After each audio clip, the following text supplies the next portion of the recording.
السلام علیکم ورحمۃ اللہ وبرکاتہ ان الحمد للہ نحمده ونستعینه ونستغفره ونعوذ باللہ من شرور انفسنا ومن سیئات اعمالنا من يهده الله فلا مضل له ومن يضلل فلا هادي له واشهد ان لا اله الا الله وحده لا شريك له واشهد ان محمدا عبده ورسوله اما بعد فإن خير الحديث كتاب الله وخير الهدي هدي محمد صلى الله عليه وسلم وشر الأمور محدثاتها وكل محدثة بدعة وكل بدعة ضلالة وكل ضلالة في النار. أعوذ بالله من الشيطان الرجيم من حمزه ونفخه ونفثه. يا أيها الذين آمنوا اتقوا الله حق تقاته ولا تموتن إلا وأنتم مسلمون. يا أيها الناس اتقوا ربكم الذي خلقكم من نفس واحدة وخلق منها زوجها وبث منهما رجالا كثيرا ونساء واتقوا الله الذي تساءلون به والأرحام إن الله كان عليكم رقيبا. يا أيها الذين آمنوا اتقوا الله وقولوا قولا سديدا يصلح لكم أعمالكم ويغفر لكم ذنوبكم ومن يطع الله ورسوله فقد فاز فوزا عظيما. حمد و ثنا اللہ رب العزت ہی کے لیے ہے اور درود و سلام ہو محمد رسول اللہ صلی اللہ علیہ وسلم پر. محترم بھائیوں، پچھلے جمعے کے اندر سورہ جن میں سے کچھ باتیں بیان کی گئی تھی. آج کے جمعے کے اندر بھی سورہ جن ہی کے بارے میں کچھ باتیں ہوں گی، کیونکہ اللہ کا فرمان ہے وَمَا خَلَقْتُ الْجِنَّ وَالْإِنسَ إِلَّا لِيَعْبُدُونَ، کہ میں نے انسانوں اور جنوں کو اپنی عبادت کے لیے پیدا کیا ہے. قرآن مجید کا اختتام جو ہے وہ من الجنۃ والناس، جنوں اور انسانوں میں سے. یہ کتاب جو ہے یہ جہاں انسانوں کے لیے ہدایت ہے وہاں جنوں کے لیے بھی ہدایت کا منبع اور سرچشمہ ہے. جن یعنی اللہ کے رسول صلی اللہ علیہ وسلم جس طرح ہمارے رسول ہیں، اس طرح آپ صلی اللہ علیہ وسلم جنوں کے بھی رسول ہیں، ان کی طرف بھی بھیجے گئے ہیں. جن بھی اسی شریعت کے مکلف ہیں، ایمان اور عمل لانا ان پر لازم ہے. اللہ تعالیٰ نے اس مخلوق کو آگ سے پیدا کیا ہے، ہمیں مٹی سے پیدا کیا ہے. ان جنوں کی کئی اقسام ہیں. نبی صلی اللہ علیہ وسلم کی ایک حدیث ہے طبرانی کے اندر.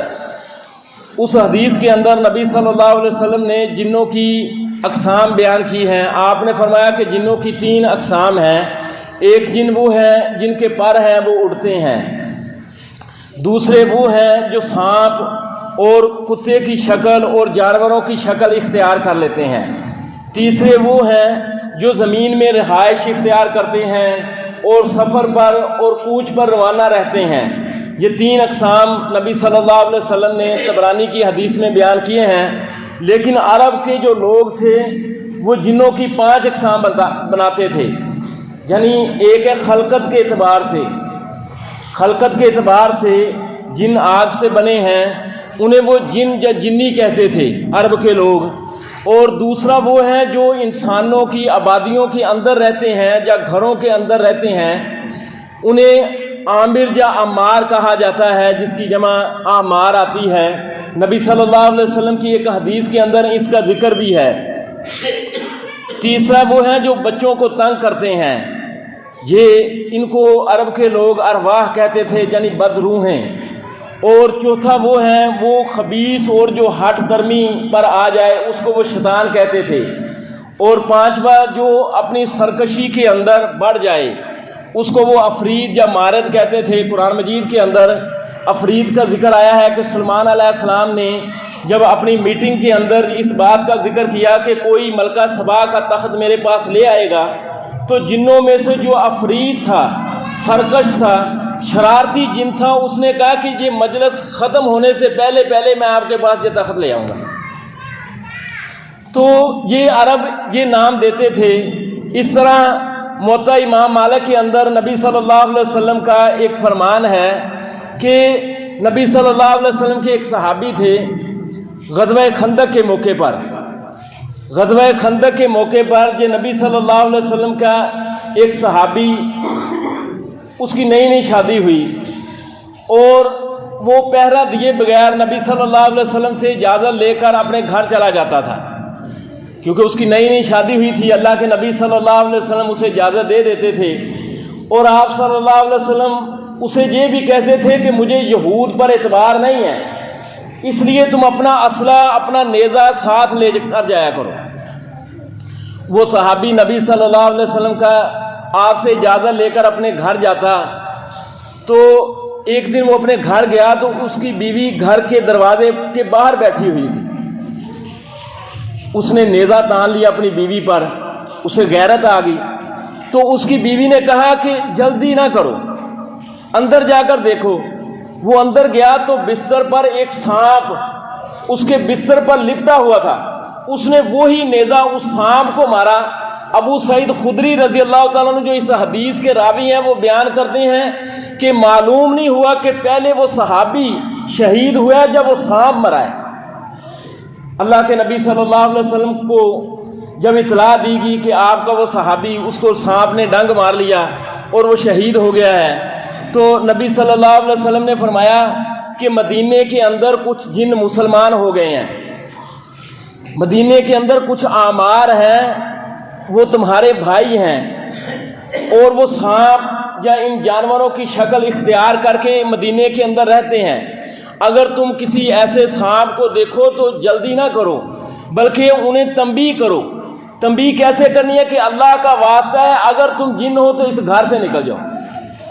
3 دن انہیں کہنا ہے، اور اگر 3 دن کے بعد وہ نہ نکلے تو پھر انہیں قتل کرنے کا حکم ہے۔ جس طرح یہ جن جو ہیں یہ کھانے پینے والی مخلوق ہے، ان کی خوراک کیا ہے؟ ایک خوراک تو وہ ہے جو ہم کھاتے ہیں۔ نبی صلی اللہ علیہ وسلم کا فرمان ہے کہ جس کھانے پر بسم اللہ نہ پڑھی گئی ہو تو شیطان اس کے اندر شریک ہو جاتا ہے، اور جو بندہ بائیں ہاتھ سے کھاتا ہے، دائیں سے نہیں کھاتا ہے، شیطان اس میں اپنا حصہ بنا لیتا ہے۔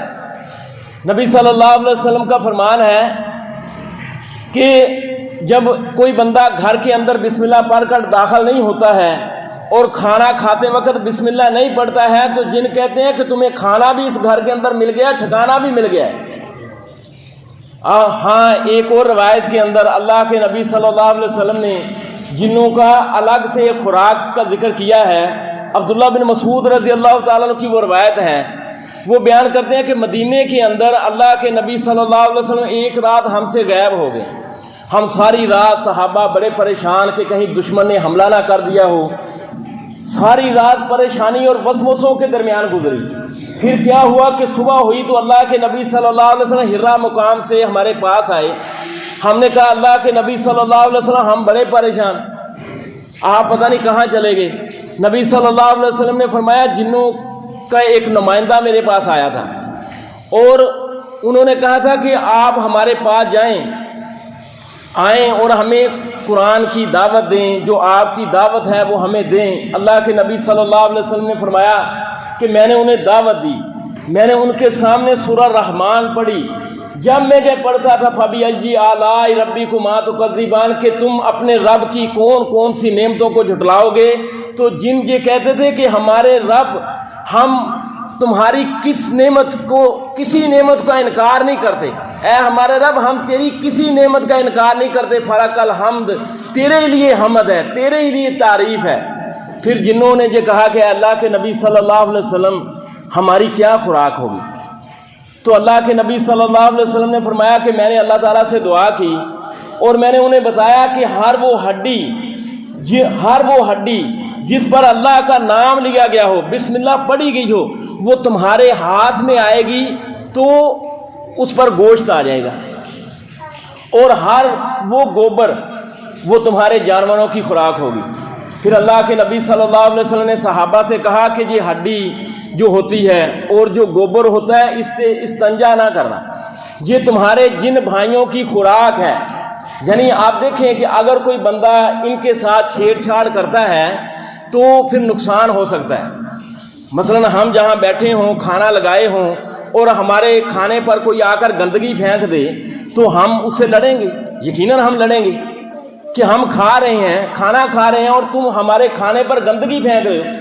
اس کے علاوہ اللہ کے نبی صلی اللہ علیہ وسلم نے گھروں کی حفاظت کے لیے شیطان اور جنوں سے حفاظت کے لیے کچھ اور چیزیں بیان کی ہیں کہ گھر کے اندر کتا شوکیا کتا نہ ہو. ہاں کھیتی کی حفاظت کے لیے یا شکاری کتا رکھنے کی اجازت ہے. شوکیا کتا جو لوگ پالتے ہیں اللہ کے نبی صلی اللہ علیہ وسلم نے فرمایا کہ شوکیا کتا رکھنے والے کا روزانہ ایک قرات اجر کم ہوتا ہے، اور سب سے چھوٹا قرات جو ہے کہ احد پہاڑ کے برابر ہے. یعنی یہ لوگ جو شوکیا کتا پالتے ہیں انہیں خوف تک نہیں آتا ہے. کئی کتے تک رکھے ہوتے ہیں. اس طرح گھر کے اندر تصویر نہ ہو. اللہ کے نبی صلی اللہ علیہ وسلم کا فرمان ہے جس گھر کے اندر کتا اور تصویر ہوتی ہے وہاں فرشتے نہیں آتے، اور جہاں فرشتے نہیں آتے وہاں لازماً شیطان یا جن آئیں گے. اس طرح گھر کے اندر صلیب نہ ہو، اور اس کے علاوہ گھر کے اندر اللہ کا ذکر ہو، نفل و نوافل ہو، سورہ بقرہ کی تلاوت ہو. اللہ کے نبی صلی اللہ علیہ وسلم کا فرمان ہے ان الشیطان ینفر من البیت الذی تقرأ فیہ سورۃ البقرہ، کہ جس گھر کے اندر سورہ بقرہ پڑھی جاتی ہے وہاں سے شیطان بھاگ جاتا ہے.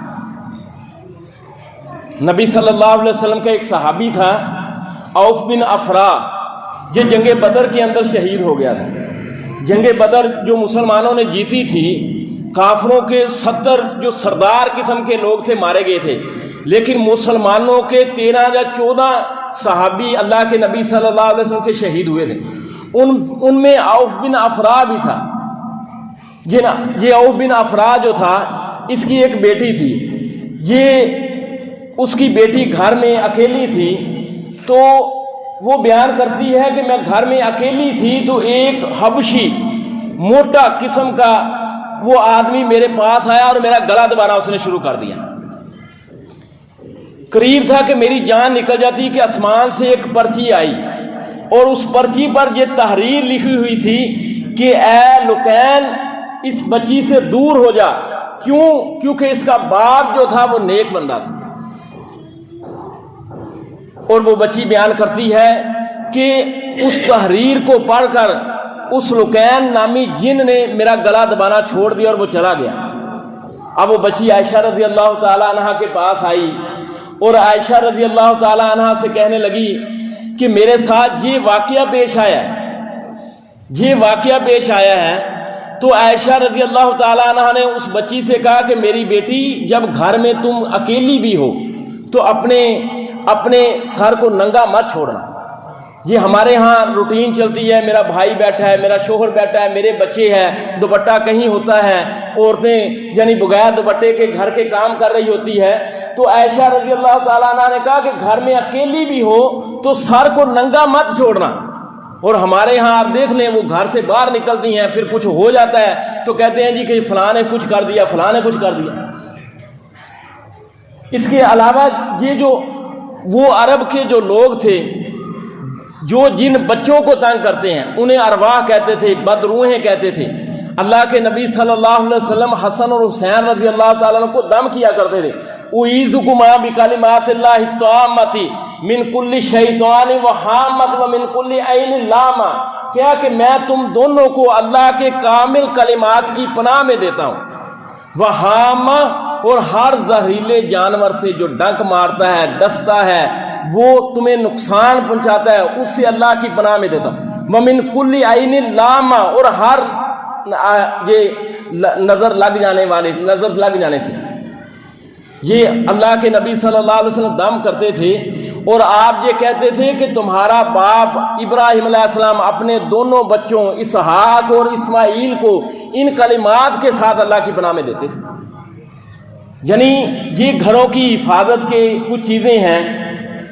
اس کے علاوہ سورہ جن یعنی جو سورہ نوح علیہ السلام سے پہلے آئی ہے قرآن مجید کے اندر، جو سورہ نوح ہے، یعنی اس کے اندر نوح علیہ السلام کی دعوت کی کوششوں کا ذکر ہے کہ نوح علیہ السلام نے کہا ربی انی قومی لیلا و نہارا، کہ اے میرے رب میں نے اپنی قوم کو رات اور دن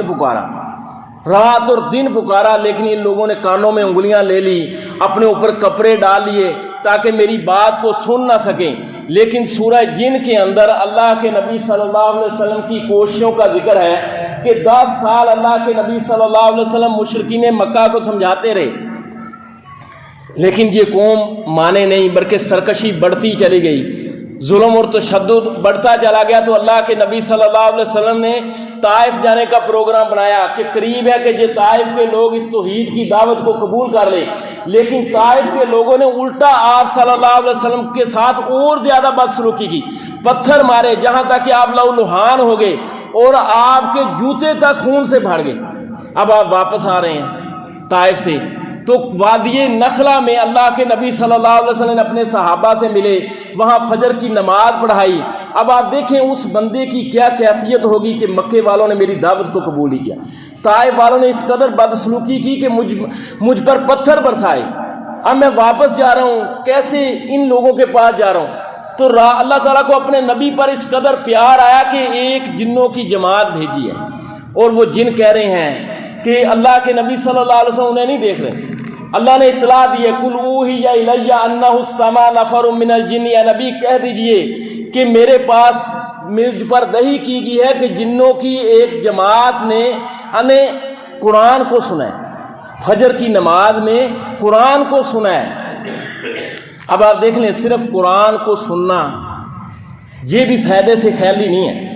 قرآن میں سورۃ توبہ کے اندر اللہ نے بیان کیا، وَإِنْ أَحَدٌ مِّنَ الْمُشْرِكِينَ اسْتَجَارَكَ فَأَجِرْهُ، اگر مشرکوں میں سے تمہارے پاس کوئی آئے اور پناہ مانگے تو اسے پناہ دے دو، حتیٰ یسمع کلام اللہ، جہاں تک کہ وہ اللہ کا قرآن سن لے، کلام سن لے۔ قرآن کو سننا یہ فائدے سے خالی نہیں، لیکن اگر کوئی بندہ قرآن کو غور سے سنے، اللہ نے فرمایا وَإِذَا قُرِئَ الْقُرْآنُ فَاسْتَمِعُوا لَهُ وَأَنصِتُوا لَعَلَّكُمْ تُرْحَمُونَ، کہ جب قرآن پڑھا جائے تو غور سے سنو اور چپ رہو تاکہ تم پر رحم کیا جائے۔ یعنی جو بندہ قرآن کو سنتا ہے تو وہ قرآن پڑھنے والے کی ہر حرف پر 10 نیکیوں کا حقدار بنتا ہے، اور اس کی طرف اللہ کی رحمت تیزی سے آتی ہے، لعلکم ترحمون، تاکہ تم پر رحم کیا جائے۔ اور جنہوں نے صرف قرآن سنا نہیں ہے، بلکہ اللہ نے فرمایا انہ استمع نفر من الجن، غور سے قرآن کو سنا ہے۔ فقالوا، اور پھر وہ اپنی قوم کی طرف گئے ہیں اور انہیں خبر دے رہے ہیں کہ انا سمعنا قرآنا عجبا، کہ ہم نے ایک شاندار قرآن سنا ہے، یہدی الی الرشد فآمنا به ولن نشرک بربنا احدا، یہ قرآن سیدھے راستے کی طرف رہنمائی کرتا ہے، ہم اس پر ایمان لے آئے ہیں، ہم اپنے رب کے ساتھ ہرگز کسی کو شریک نہیں کریں گے۔ یعنی یہ جنوں نے پہلی بار قرآن سنا ہے، پہلی بار، اور انہوں نے جان لیا ہے کہ قرآن کی جو مین دعوت ہے وہ یہ توحید ہے اور شرک سے بعد آنا ہے۔ ہمارے ہاں کئی لوگ کتابیں پڑھتے ہیں، قرآن کے ترجمے پڑھتے ہیں، جمعے سنتے ہیں، لیکن اس کے باوجود قرآن کی اس دعوت کو نہیں جان سکے جی، اور یہ کہتے ہیں جی فلاں بھی حاجت روا ہے، فلاں بھی مشکل کشا ہے، فلاں یعنی علی ہم تیرے ٹکڑوں کو پلتے ہیں۔ ان اللہ هو الرزاق ذو القوۃ المتین، اللہ ہی پالن ہار ہے، رزاق ہے، وہ قوت والا ہے۔ اللہ تعالیٰ نے نبی کیوں بھیجے ہیں؟ وَلَقَدْ بَعَثْنَا فِي كُلِّ أُمَّةٍ رَسُولًا أَنِ اعْبُدُوا اللَّهَ وَاجْتَنِبُوا الطَّاغُوتَ، اللہ نے فرمایا کہ ہم نے جو نبی بھی بھیجا ہے اس لیے بھیجا ہے کہ وَاجْتَنِبُوا الطَّاغُوتَ، کہ اللہ کی عبادت کرو اور طاغوت سے بچو۔ ہر وہ ہستی جو اللہ کے علاوہ پوجی جا رہی ہے اس کا انکار کرو۔ وَمَا أَرْسَلْنَا مِن قَبْلِكَ مِن رَّسُولٍ إِلَّا نُوحِي إِلَيْهِ أَنَّهُ لَا إِلَٰهَ إِلَّا أَنَا فَاعْبُدُونِ، اے نبی ان سے کہہ دیجئے کہ ہم نے جتنے رسول بھیجے ہیں ان کی طرف یہی وحی کی ہے کہ اللہ کے علاوہ کوئی عبادت کے لائق نہیں، اسی کی دعوت دو، اسی کی بندگی کرو۔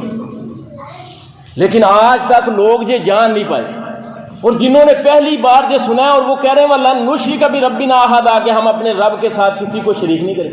وَأَنَّهُ تَعَالَى جَدُّ رَبِّنَا، ہمارے رب کی شان بڑی بلند ہے، مَتَّخَذَ صَاحِبَةً وَلَا وَلَدًا، وہ اس کی یہ شان نہیں ہے کہ وہ بیوی بنائے، وہ اولاد بنائے۔ انسان شہوت کے ہاتھوں مجبور ہو کر اپنی بیوی کے پاس جاتا ہے، غلبہ کس کا؟ شہوت کا۔ اللہ تعالیٰ تو ہر چیز پر غالب ہے۔ اولاد ایک بندے کی کمزوری ہوتی ہے اور اللہ تعالیٰ ہر چیز سے پاک ہے۔ وَأَنَّهُ كَانَ يَقُولُ سَفِيهٌ عَلَى اللَّهِ شَطَطًا، اور یہ جو ہمارا سب سے بڑا بیوقوف ابلیس ہے، یہ ہمیں یہ پٹیاں پڑھایا کرتا تھا، اللہ تعالیٰ پر یہ مبالغہ آمیز بات کہتا تھا کہ اللہ تعالیٰ کی نعوذ باللہ بیوی ہے، اولاد ہے۔ وَأَنَّا ظَنَنَّا أَن لَّن تَقُولَ الْإِنسُ وَالْجِنُّ عَلَى اللَّهِ كَذِبًا، یہ عقیدہ ہم نے کیوں بنایا تھا؟ شرک کا یہ عقیدہ کہ ہم یہ سمجھتے تھے کہ انسان اور جن تو اللہ تعالیٰ پر جھوٹ بول ہی نہیں سکتے، لیکن اب ہمیں پتہ چلا کہ انسان اور جن اللہ تعالیٰ پر جھوٹ بولتے ہیں۔ ہر کتاب سچی نہیں ہوتی، ہر کہانی سچی نہیں ہوتی۔ اللہ کے نبی صلی اللہ علیہ وسلم کا فرمان ہے کہ آدمی کے جھوٹا ہونے کے لیے یہی کافی ہے کہ وہ ہر سنی سنائی بات کو آگے پہنچا دے۔ وہ کہہ رہے ہیں کہ ہم نے یہ عقیدہ اس لیے اپنایا کہ ہم یہ سمجھتے تھے کہ انسان اور جن تو اللہ تعالیٰ پر جھوٹ باندھ ہی نہیں سکتے۔ وَأَنَّهُ كَانَ رِجَالٌ مِّنَ الْإِنسِ يَعُوذُونَ بِرِجَالٍ مِّنَ الْجِنِّ فَزَادُهُمْ رَهَقًا، اور ہم اور جنوں میں سے، انسانوں میں سے کچھ لوگ تھے جو جنوں کی پناہ مانگا کرتے تھے۔ یہ عرب کے لوگ جب کسی جنگل میں جاتے، کسی صحرا سے گزرتے تو یہ کہتے تھے کہ ہم اس وادی اور اس صحرا کے جو جن سردار ہے اس کی پناہ میں آتے ہیں۔ یعنی ان لوگوں نے جنوں کے بارے میں یہ عقیدہ بنا رکھا تھا کہ انہوں نے علاقے بانٹ رکھے ہیں۔ ہمارے ہاں نہیں، لاہور کو فلاں ہستی نے سنبھالا ہوا ہے، پاک پتن کو فلاں ہستی نے سنبھالا ہوا ہے۔ تو ان لوگوں کا یہ عقیدہ تھا، اور اللہ نے فرمایا کہ انسان، وہ کہتے ہیں کہ انسانوں میں سے کچھ لوگ تھے یعوذون برجال من الجن، وہ جنوں کے جو لوگ تھے ان کی پناہ سے مانگا کرتے تھے۔ فزادہم رہقا، اس بات نے انہیں اور سرکشی میں بڑھا دیا کہ ہم بھی کوئی چیز ہے، انسان جیسی عظیم مخلوق۔ وَلَقَدْ كَرَّمْنَا بَنِي آدم، اللہ نے فرمایا کہ ہم نے اولاد آدم کو عزت کا مقام دیا ہے۔ یہ جن کی پناہ مانگتا ہے۔ اللہ کے نبی صلی اللہ علیہ وسلم کا فرمان ہے جو صبح شام کے اذکار میں یہ دعا بھی ہے، اعوذ بکلمات اللہ التامات من شر ما خلق۔ صحیح مسلم کی روایت ہے، اللہ کے نبی صلی اللہ علیہ وسلم کا فرمان ہے کہ تم میں سے اگر کوئی کسی جگہ جائے، مثلا عارف جائے، بورے جائے، وہاں اترتے وقت یہ دعا پڑھ لے، اعوذ بکلمات اللہ التامات من شر ما خلق، جب تک وہاں سے روانہ نہیں ہوگا اس علاقے کی کوئی چیز نقصان نہیں پہنچائے گی، یہ گارنٹی ہے۔ ایک صحابی نے اللہ کے نبی صلی اللہ علیہ وسلم سے کہا کہ اللہ کے نبی صلی اللہ علیہ وسلم، رات مجھے بچھو نے ڈنگ مار لیا۔ نبی صلی اللہ علیہ وسلم نے فرمایا کہ اب کیا فائدہ اگر تو نے رات کو یہ پڑھا ہوتا اعوذ بکلمات اللہ التامات من شر ما خلق، کہ میں اللہ کے کامل کلمات کی پناہ میں آتا ہوں ہر اس چیز کے شر سے جو اس نے پیدا کی۔ اللہ کے نبی نے فرمایا کہ تمہیں بچھو ڈنگ نہیں مار سکتا۔ تو وَأَنَّهُمْ ظَنُّوا كَمَا ظَنَنْتُمْ، اب جن کہہ رہے ہیں کہ اور انہوں نے گمان کیا، اور یہ جن گمان کرتے تھے جس طرح یہ مشرکین مکہ گمان کرتے تھے، اور جس طرح یہ یہودی گمان کرتے تھے کہ اللہ یبعث اللہ وحدہ، کہ اللہ تعالیٰ کوئی رسول بھیجے گا ہی نہیں۔ یہ یہودیوں نے یہ عقیدہ پھیلایا تھا کہ موسیٰ علیہ السلام کے بعد اب کوئی رسول نہیں آئے گا۔ اور اس کا ایک معنی یہ بھی ہے کہ ان جنوں کا بھی یہی عقیدہ تھا کہ اللہ تعالیٰ مرنے کے بعد لوگوں کو دوبارہ نہیں اٹھائے گا۔ وَأَنَّا لَمَسْنَا السَّمَاءَ فَوَجَدْنَاهَا مُلِيَتْ حَرَسًا شَدِيدًا وَشُهُبًا، اور جب ہم نے آسمان کو چھوا، اب جن کہہ رہے ہیں کہ جب ہم نے آسمان کو چھوا تو ہم نے یہ دیکھا کہ یہ تو شدید پہرے سے اور آگ کے شعلوں سے بھرا ہوا ہے۔ یعنی نبی صلی اللہ علیہ وسلم سے عیسیٰ علیہ السلام سے لے کر نبی صلی اللہ علیہ وسلم کے درمیان یہ 600 سال کا فاصلہ ہے۔ اس فاصلے کے دوران جن جو ہے یہ آسمانوں پر اپنی کرسیاں لگاتے تھے، اور وہاں جن جو ہیں یہ فرشتوں کی گفتگو سنتے تھے، اور کوئی بات انہیں مل جاتی تھی جو اللہ تعالیٰ ان کی ڈیوٹیاں فرشتوں کی لگاتے تھے، تو جن فرشتوں کی کوئی بات سن کر زمین پر کاہن کو بتلاتے تھے، اور کاہن اس کے اندر 100 جھوٹ ملا کر لوگوں کو بتلاتا تھا۔ لیکن نبی صلی اللہ علیہ وسلم پر اللہ تعالیٰ نے وحی کا سلسلہ جاری کیا تو پہرا سخت کر دیا، پہرا اس قدر سخت کیا اور کہ آگ کے شعلے تیار کر دیا۔ اب اگر کوئی کان لگاتا ہے، کوئی جن اس کرسی پر بیٹھنے کی کوشش کرتا ہے تو ایک آگ کا انگارہ آتا تھا، اسے جلا دیتا۔ اب انہوں نے کہا کہ یہ کام کیوں ہوا ہے، پتہ کرو، زمین کے مشرق مغرب کے اندر پھیل جاؤ۔ اب وہ مشرق مغرب کے اندر پھیلے ہیں تو مقام نخلا پر انہوں نے اللہ کے نبی صلی اللہ علیہ وسلم کے پاس قرآن کو سنا ہے، اور انہیں پتہ چلا کہ یہ ساری پلاننگ، یہ سخت ترین پہرا کس لیے ہوا ہے اس قرآن کی حفاظت کے لیے جو چیز بہت زیادہ قیمتی ہوتی ہے اس کی حفاظت بھی اس قدر اہم کی جاتی ہے. جی آپ دیکھ لیں بینکوں والے جو گاڑی ہوتی ہے اس کے پیچھے آگے اندر ہر جو باڈی گارڈ ہوتا ہے اس کے پاس اسلحہ ہوتا ہے. یہ تو روپے پیسہ ہے لیکن یہ قرآن ہے. اللہ تعالیٰ نے اس کی حفاظت کے لیے جس فرشتے کو مقرر کیا وہ جبریل علیہ السلام ہے. فرشتوں کا سردار ہے جس کے 600 پر ہیں. اس قدر عظیم فرشتہ ہے لیکن اس کے آگے پیچھے جب وہی اللہ کے نبی صلی اللہ علیہ وسلم پر یہ فرشتہ لاتا تھا آگے پیچھے فرشتے ہوتے تھے. پھر آسمانوں پر پہرا. وہ کہہ رہے ہیں وَأَنَّا لَمَسْنَا السَّمَاءَ فَوَجَدْنَاهَا مُلِيَتْ حَرَسًا شَدِيدًا کہ جب ہم نے آسمان کو پایا تو وہ یہ پہرے سے بھرا ہوا ہے اور شولوں سے. وَأَنَّا كُنَّا نَقْعُدُ مِنْهَا مَقَاعِدَ لِلسَّمْعِ اور ہم اپنی کرسیوں پر بیٹھا کرتے تھے اس سے پہلے سننے کے لیے. فَمَن يَسْتَمِعِ الْآنَ تو اب اگر کوئی غور سے بات کو سنتا ہے یجد لَهُ شِهَابًا رَصَدًا تو اس راستے پر ایک تاک میں لگا ہوا شعلہ ہوتا ہے جو اسے جلا کر ختم کر دیتا ہے. وَأَنَّا لَا نَدْرِي أَشَرٌ أُرِيدَ بِمَنْ فِي الْأَرْضِ ہم نہیں جانتے کہ یہ زمین والوں کے ساتھ کسی شر کا ارادہ کیا گیا ہے کہ اس قدر سخت پہرا لگا دیا گیا ہے. ہم نہیں جانتے. ہم کوئی غیب تو نہیں جانتے. یعنی جنوں کا اللہ تعالیٰ کے بارے میں کس قدر ادب کہ شر کی نسبت اللہ کی طرف نہیں کی. اشر ارید بمن فی الارض ام اراد بہم ربہم رشدا یا ان کے رب نے ان کے ساتھ کوئی بھلائی کا ارادہ کیا ہے. شر کا ارادہ کیا ہے کہ اللہ تعالیٰ جب کسی قوم پر عذاب بھیجتا ہے قوم نوح پر قوم سمود پر قوم صالح پر تو اللہ تعالیٰ آسمانوں پر سخت پہرا لگا دیتا ہے تاکہ اس قوم کو کسی کاہن کے ذریعے خبر نہ ہو جائے. یہ شر کا ارادہ. جہاں اللہ تعالیٰ کسی زمین پر کسی رسول کا انتخاب کرتا ہے تو اس پر جو وحی آتی ہے اس کی حفاظت کے لیے یہ سارا بندوبست کیا جاتا ہے. اور وہ کہہ رہے ہیں وَإِنَّا مِنَّا الصَّالِحُونَ وَمِنَّا دُونَ ذَلِكَ اور ہم میں سے کچھ نیک لوگ بھی ہیں کچھ اس کے علاوہ بھی ہیں. وَكُنَّا طَرَائِقَ قِدَدًا ہم میں مختلف گروہ ہیں. جنوں کے اندر مختلف گروہ ہیں. نیک بھی ہیں بدبخت بھی ہیں اچھے بھی ہیں. یہ نہیں ہے انہوں نے کہا جی ہم نے قرآن کو سن لیا ہے ہم اچھے بن گئے ہیں ہم ایمان لے آئے ہیں اور تم تو سارے برے ہو.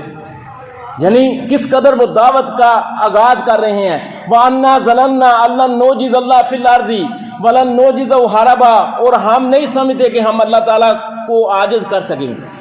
کچھ لوگوں نے جنوں کے بارے میں یہ سمجھ رکھا ہے کہ ان کے پاس خدائی اختیارات ہیں لیکن جن یہ کہہ رہے ہیں کہ ہم اللہ تعالیٰ کو عاجز نہیں کر سکتے. وَلَن نُعْجِزَهُ هَرَبًا اور ہم اس کی پکڑ سے بھاگ نہیں سکتے کہ اگر ہم اس پر ایمان نہ لے آئیں. وَأَنَّا لَمَّا سَمِعْنَا الْهُدَىٰ اب ہم نے اس ہدایت کو سن لیا ہے. آمَنَّا بِهِ ہم اس پر ایمان لے آئے ہیں. فَمَن يُؤْمِن بِرَبِّهِ اور جو بندہ اپنے رب پر ایمان لے آئے فَلَا يَخَافُ بَخْسًا وَلَا رَهَقًا تو وہ نہ تو کسی کمی سے ڈرتا ہے نہ کسی زیادتی سے ڈرتا ہے. کمی کیا ہے کہ اگر اس نے نیکی کی ہے ایسا نہیں ہوگا کہ قیامت کے دن وہ نیکی کا اجر اسے نہیں دیا جائے گا. اور اگر یہ بخش کیا ہے کہ راحت زیادتی کیا ہے کہ اگر اس نے کوئی جرم کیا ہی نہیں ہے تو قیامت کے دن ایسا نہیں ہوگا کہ وہ جرم اس پر تھوپ دیا جائے گا. جو بندہ اپنے رب پر ایمان لے آئے وہ کسی کمی اور زیادتی سے نہ ڈرے. وَأَنَّا مِنَّا الْمُسْلِمُونَ وَمِنَّا الْقَاسِطُونَ ہم میں سے کچھ مسلمان بھی ہیں کچھ ظالم بھی ہے. فَمَنْ أَسْلَمَ فَأُولَٰئِكَ تَحَرُّوا رَشَدًا ہاں جو بندہ مسلمان ہو گیا جو جن مسلمان ہو گیا فَأُولَٰئِكَ تَحَرُّوا رَشَدًا اس نے ہدایت کے رستے کو پا لیا ہے. وَأَمَّا الْقَاسِطُونَ فَكَانُوا لِجَهَنَّمَ حَطَبًا اور جو ظالم ہیں وہ جہنم کی آگ کا ایندھن بنیں گے. ہم مٹی سے بنے ہیں تو ہمیں مٹی کا ڈیلا بھی نقصان دیتا ہے. اگر جن آگ سے بنے ہیں تو جہنم کی آگ بھی انہیں نقصان پہنچائے گی. اور اے اللہ کے نبی آپ کہہ دیجئے وَاللَّهُ اسْتَقَامُوا عَلَى الطَّرِيقَةِ اور اگر یہ مشرکین مکہ اس سیدھے راستے کو پر چلتے لَاسْقَيْنَاهُم مَّاءً غَدَقًا تو ہم انہیں وافر پانی پلاتے. وافر پانی قرآن مجید کے اندر پانی کو رزق کے ساتھ تشبیہ دی گئی ہے. کہیں بھی اللہ تعالیٰ نے ذکر کیا ہے رزق کا برکت کا خیر کا تو بارش کے پانی کے ساتھ تشبیہ دی ہے. اور جہاں پانی زندگی ہے پانی جہاں ہوتا ہے وہاں کھیتیاں لہلہا آتی ہیں وہاں جانور پلتے ہیں انسان آباد ہوتے ہیں. تو اللہ نے فرمایا کہ اگر یہ مشرکین مکہ کے صحرا کے اندر اگر یہ سیدھے راستے پر رہتے تو ہم انہیں وافر پانی بناتے. عمر رضی اللہ تعالیٰ عنہ کا بیان ہے کہ جہاں پانی ہوتا ہے وافر پانی وہاں مال ہوتا ہے, جہاں مال ہوتا ہے وہاں فتنہ ہوتا ہے, وہاں اللہ تعالیٰ آزمائش کرتا ہے کہ یہ بندہ میری نعمتوں کا شکر ادا کرتا ہے یا ناشکری کرتا ہے. اسی وجہ سے آگے فرمایا لنفتنہم فیہم, تاکہ ہم انہیں آزمائیں. وَمَن یُعْرِضْ عَن ذِکْرِ رَبِّهِ یَسْلُکْهُ عَذَابًا صَعَدًا, اور جو اپنے رب کے ذکر سے اعراض کرتا ہے, منہ پھیرتا ہے, ہم اس پر آہستہ آہستہ عذاب کو بڑھاتے جائیں گے. وَأَنَّ الْمَسَاجِدَ لِلَّهِ فَلَا تَدْعُوا مَعَ اللَّهِ أَحَدًا, اور سن لو کہ مسجدیں اللہ کے لیے ہیں, مسجدیں اللہ کے لیے ہیں. فَلَا تَدْعُوا مَعَ اللَّهِ أَحَدًا, تو اللہ کے علاوہ کسی کو نہ پکارو. اس کے علماء نے دو معنی بیان کیے ہیں. ایک معنی یہ ہے کہ اللہ کے نبی صلی اللہ علیہ وسلم کا فرمان ہے کہ مساجد یعنی یہ جو سجدے کی جگہ ہیں, اللہ کے نبی کا فرمان ہے کہ مجھے 7 ہڈیوں پر سجدہ کرنے کا حکم دیا گیا ہے. 7 ہڈیاں کون سی ہیں؟ یہ ایک پیشانی ہے جس کے اندر ناک بھی ہے, 2 ہاتھ ہیں, 2 گھٹنے ہیں, 2 پاؤں ہیں. تو یہ 7 ہڈیاں ہیں جس پر ہم نے سجدہ کرنا ہے. تو یہ جب اللہ تعالیٰ نے ہمیں دیے ہیں تو ان کا تقاضا یہ ہے کہ یہ چیزیں بھی اللہ کے آگے جھکیں, اللہ کے علاوہ کسی اور کے آگے نہ جھکیں. اور اللہ کے نبی صلی اللہ علیہ وسلم کا ایک مسئلہ ہے کہ اللہ کے نبی صلی اللہ علیہ وسلم کی جب نماز کے اندر نظر ہوتی تھی تو اپنے سجدے کی جگہ پر ہوتی تھی. سجدے کی جگہ سے مراد ہمارے ہاں سمجھتے ہیں جہاں پیشانی ہو, یہ عمرانی ہے. یہ اللہ کے نبی نے کیا فرمایا؟ 7 جگہ 7 ہڈیوں پر مجھے سجدہ کرنے کا حکم دیا ہے. عائشہ رضی اللہ تعالیٰ عنہ بیان کرتی ہیں کہ اللہ کے نبی صلی اللہ علیہ وسلم نے کعبے کے اندر داخل ہو کر نماز پڑھی اور آپ کی نظر زمین پر جھکی ہوئی تھی, کعبے کو نہیں دیکھ رہی تھی. یہ ہمارے ہاں بعض لوگ سامنے دیکھ رہے ہوتے ہیں, یہ مناسب نہیں ہے. یعنی اللہ نے قرآن مجید کے اندر فرمایا کہ اے مومن مردوں مومن عورتوں اپنی نظریں جھکاؤ. یعنی یہ 5-10 منٹ اگر تم اپنی نظر نہیں جھکا سکتے تو کل یعنی مسجد سے باہر نکل کر کیسے جھکاؤ گے؟ اور پھر جہاں قرآن مجید کے اندر پہلے نظر کی حفاظت کی ذکر بیان کیا ہے, اس کے بعد اللہ تعالیٰ نے شرمگاہ کی حفاظت کو بیان کیا ہے, کیونکہ زنا کا آغاز نظر کی حفاظت سے ہوتا ہے. اگر نظر گمراہ ہو جائے تو انسان زنا کے رستے پر چل نکلتا ہے. بلکہ اس سے آگے آپ دیکھیں قرآن مجید کے اندر اللہ تعالیٰ نے صرف موسیٰ علیہ السلام کے بارے میں بیان کیا ہے کہ موسیٰ علیہ السلام سے اللہ تعالیٰ ہم کلام ہوئے. موسیٰ علیہ السلام سے اللہ تعالیٰ ہم کلام ہوئے اور موسیٰ علیہ السلام نے اس بات کا اظہار کیا کہ یا اللہ میں تمہیں دیکھنا چاہتا ہوں. یہ ہمارے ہاں جو عورتوں سے ٹیلی فون پر بات کرتے رہتے ہیں اور پھر آگے بڑھتے ہیں کہ میں تم سے ملنا چاہتا ہوں, ملاقات کرنا چاہتا ہوں. ان المساجد للہ فلا تدعوا مع اللہ احدا, یہ مسجدیں اللہ کے لیے ہیں.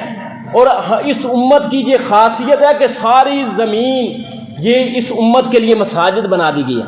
والذین تدعون من دونہ لا یملکون من قطمیر, اللہ کے نبی صلی اللہ علیہ وسلم کا فرمانا کہ اللہ کا فرمانا کہ جن ہستیوں کو تم اللہ کو چھوڑ کر پکارتے ہو وہ کھجور کی گٹھلی کے اوپر جو بریک سی گیلی ہے اس کے بھی مالک نہیں. تو ان المساجد, ساری زمین یہ مساجد ہے اس امت کے لیے, سجدہ کرنے کی جگہ ہے. پہلی امتیں صرف اپنے عبادت خانے کے اندر نماز پڑھتے تھے, اس کے علاوہ انہیں اجازت نہیں ہے. تو کیا مطلب ہے کہ اس زمین کے کسی بھی حصے پر تم اللہ کے علاوہ کسی اور کو نہیں پکار سکتے, اللہ کے ساتھ نہیں پکار سکتے. اور ہمارے یعنی کچھ جگہیں ہیں نبی صلی اللہ علیہ وسلم نے جن کی وضاحت کی ہے, وہ جگہیں کیا ہے؟ حمام ہے, کوڑا گندی جگہ ہے, اس کے علاوہ گلی ہے, شارع عام جہاں ٹریفک چلتی ہے, لوگ چلتے ہیں, اس کے علاوہ اونٹوں کا باڑہ ہے, ذبح خانہ ہے اور قبرستان ہے. جس جگہ قبر ہو وہاں نماز نہیں ہوتی. یعنی آپ دیکھیں کہ مسجد بنانا بہت بڑی نیکی ہے. اللہ کے نبی صلی اللہ علیہ وسلم نے بشارت دی ہے کہ اللہ تعالیٰ اس بندے کا گھر جنت میں بناتا ہے جو اللہ کا گھر تعمیر کرتا ہے. لیکن اللہ کے نبی صلی اللہ علیہ وسلم نے یہ بھی فرمایا ہے کہ لعن اللہ الیہود والنصارى اتخذوا قبور انبیاء مساجدا, کہ اللہ تعالیٰ یہود و نصارہ پر لعنت کرے جنہوں نے اپنے نبیوں کی قبروں پر مسجدیں بنائی. اصل چیز کیا ہے؟ پہلے قبر ہے. نبی کی پہلے قبر تھی, اس پر مسجد بنائی گئی ہے.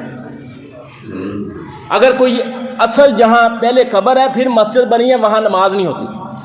لیکن ایک چیز ہے کہ پہلے مسجد ہے, بعد میں کوئی نیک بندہ مرا ہے اس کو یعنی کہ وہاں داخل کر دی گئے. تو اہل توحید کی ذمہ داری ہے کہ وہاں مسجد کے اندر اس کی قبر نہ بننے دے، اپنی طاقت کو استعمال کرے۔ لیکن اگر بن گئی ہے اور اس کے پاس طاقت نہیں ہے تو وہاں نماز پڑھنے سے بچے۔ لیکن ایک چیز یہ ہے کہ مسجد توسیع آپ کر رہے ہیں، مسجد توسیع لمبی کر رہے ہیں، اس کو وسیع کر رہے ہیں، اور قریب ہی قبرستان ہے اور وہ کسی چند قبریں بھی اندر آ جاتی ہیں، تو جہاں بھی بچنا چاہیے، جہاں بھی بچنے کی ضرورت ہے۔ لیکن اللہ کے نبی صلی اللہ علیہ وسلم کی قبر اس سے مستثنا ہے۔ کیوں مستثنا ہے؟ اللہ کے نبی صلی اللہ علیہ وسلم کی جو قبر مبارک ہے وہ مسجد کے اندر نہیں بنی۔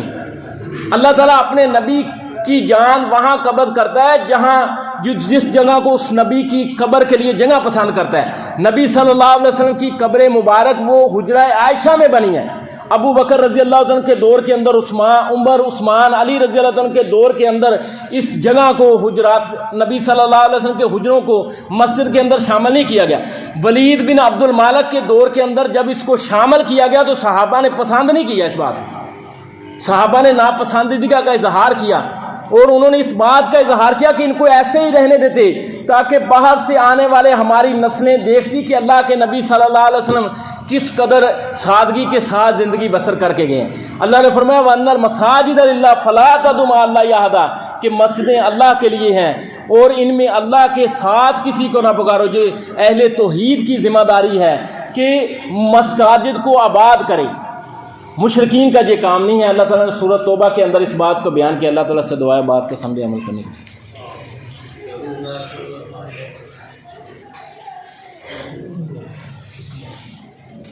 ان الحمد لله نحمده ونستعينه ونستغفره ونعوذ بالله من شرور انفسنا ومن سيئات اعمالنا، من يهده الله فلا مضل له ومن يضلل فلا هادي له، واشهد ان لا اله الا الله وحده لا شريك له، واشهد ان محمدا عبده ورسوله۔ اما بعد فان خير الحديث كتاب الله، وخير الهدي هدي محمد صلى الله عليه وسلم، وشر الامور محدثاتها وكل محدثة بدعة وكل بدعة ضلالة وكل ضلالة في النار۔ محترم بھائیو، دنیا میں کوئی ایسی جگہ نہیں ہے جس کی طرف چل کر جانے اور آنے پر ثواب ملتا ہو، صرف مسجد ہی اللہ کا وہ گھر ہے جس کی طرف چل کر جانے اور آنے پر ثواب ملتا ہے۔ دنیا میں کوئی عمارت چاہے وہ جتنی بھی خوبصورت ہو، جتنی بھی وسیع و عریض مقام پر پھیلی ہوئی ہو، اس کو اللہ کا گھر نہیں کہا جاتا، لیکن مسجد چاہے چھوٹی ہو، کچی ہو، اس کو اللہ کا گھر کہا جاتا ہے۔ اور اس کی تعمیر پر اللہ کے نبی صلی اللہ علیہ وسلم نے جنت کی بشارت دی ہے۔ بہت سے ساتھی جہاں بیٹھے ہیں ان کے علم میں یہ بات آئی ہوگی کہ جمعے کے دن آپ دیکھ لیں کہ تنگ ہوتے ہیں بے شمار نمازی، تو ہم نے یعنی ساتھیوں نے یہ جگہ خریدی ہے اور اس کے متبادل جگہ لے کر دی ہے، سٹام ہو گیا ہے، 10 لاکھ روپے دے دیا گیا ہے، جن میں سے 4 لاکھ جو پچھلے سال گرمیوں کے اندر یہ بیٹریوں کا اکٹھا کیا تھا وہ بھی اس کے اندر ڈال کر دے دیا گیا ہے۔ 6 لاکھ روپے قرض حسنہ کے طور پر پکڑ کر دیا گیا ہے۔ باقی رقم 3 ماہ ہمیں ملے ہیں 8 جون تک۔ یہ 3 ماہ کے اندر ہم نے یہ رقم دینی ہے، تو تمام ساتھی اس ذمہ داری کو سمجھتے ہوئے جمعے کی نماز کے بعد اپنا اپنا حصہ ضرور ڈالیں تاکہ یہ تنگی دور ہو۔ اللہ تعالی ہمارے اس محنت کو قبول فرمائے۔ سبحان ربک رب العزت عما یصفون وسلام علی المرسلین۔